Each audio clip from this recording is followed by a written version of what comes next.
Can I acknowledge, of course, the Prime Minister, who's delivered a fantastic speech as usual, Prime Minister.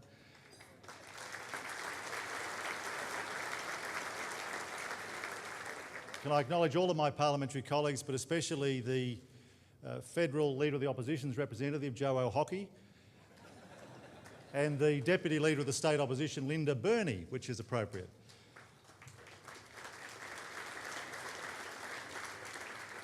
Can I say that I'm delighted that this is the first time I've got to address this luncheon as Premier of the State. I've been coming for a very long time,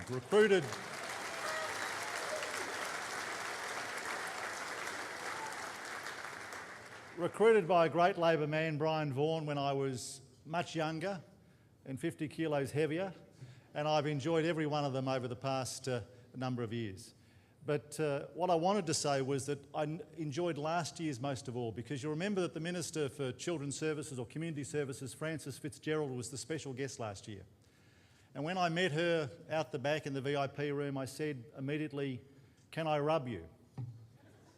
And she had that reaction. She looked horrified. And I said, "I want to rub you for luck because you've just won an election."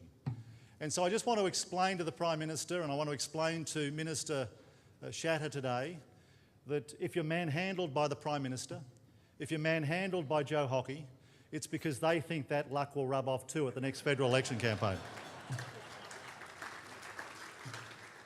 Look, can I say that this is always a great day.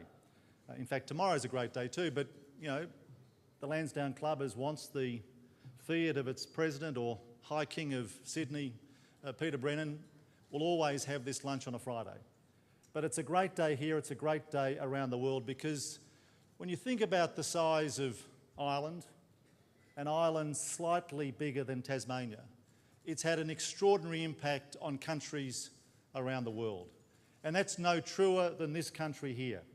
If you think about those 50,000 Irish convicts forced to come here by the Brits, if you think about those free settlers who came here in the 19th century and are continuing to come here, they've left their mark on everything that we do, in every field of endeavour. They were the people who pushed for their own version of home rule in this country that saw responsible government delivered in 1856. They're the people that ensure that to this day across this nation there is scepticism about those of us in authority. Or haven't you noticed, Julia? It's the reason that we have that great sense of fair go and generosity of spirit, that great independence that exists here. And I think it's one of those things that in times of flood and other crises sees communities band together, because of course it was the Irish who, after the Aborigines, were the first minority group of this country. So this is a day to celebrate what every Irishman and woman who's come to this country has sought, and that's opportunity. It is a day to celebrate the contribution you've made to the success of this nation. It's a day for all of us, whether we came last week or as my family did in the 1850s, to think about how far we have come. My great-great-grandfather, Patrick O'Farrell from County Clare, was illiterate. He signed his entrance paper with a cross. By the time he had died, he'd set all of his 6 sons up on properties in northern Victoria. His son was a farmer. His grandson was a country copper in Victoria. His great-grandson was my father, a soldier, and today his descendant is Premier of the most Irish city and the most Irish state in this country. And that's the sort of opportunity that exists here.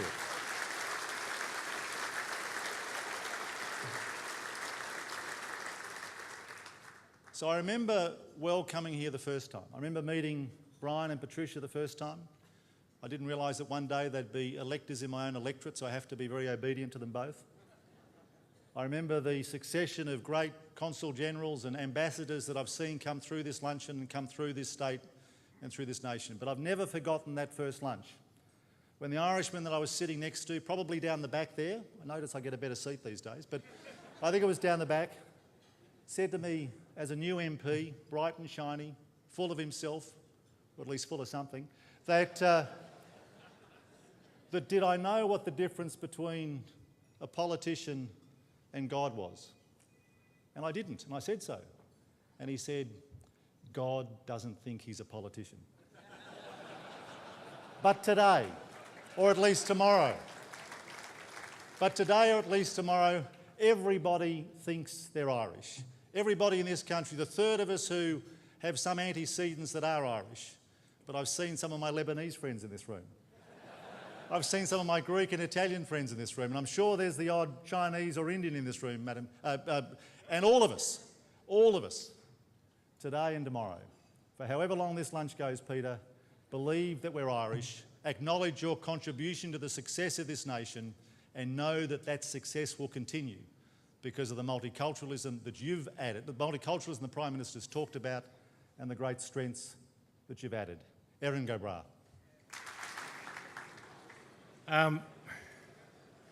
We thought for the new Premier that he'd be doing a lot of celebrating in his office.